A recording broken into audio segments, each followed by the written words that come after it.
بقطعة كرتون هتقدروا تعملوا لعبة مسلية جدا لأطفالكم. وده تاني فيديو من سلسلة يلا نونسهم مع لعبة جديدة. هتلاقوا أول فيديو موجود على الصفحة، هتدخلوا على البلاي ليست هتلاقوه موجود في بلاي ليست يلا نونسهم مع لعبة جديدة، واستنوا ألعاب تانية كتير هتنزل في نفس القائمة. هنستخدم حاجتين بس، وهو لزق وقطعة الكرتون الصغيرة دي.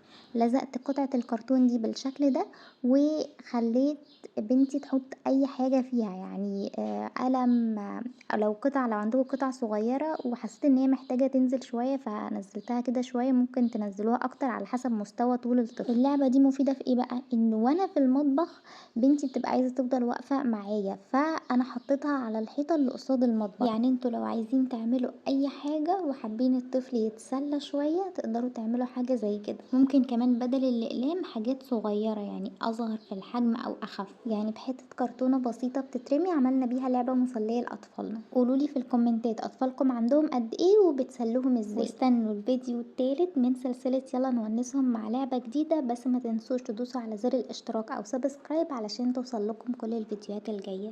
وما تنسوش تشاركوا الفيديو مع اصحابكم او اي مامز محتاجين يسلوا اطفالهم ومش عارفين يسلوهم ازاي.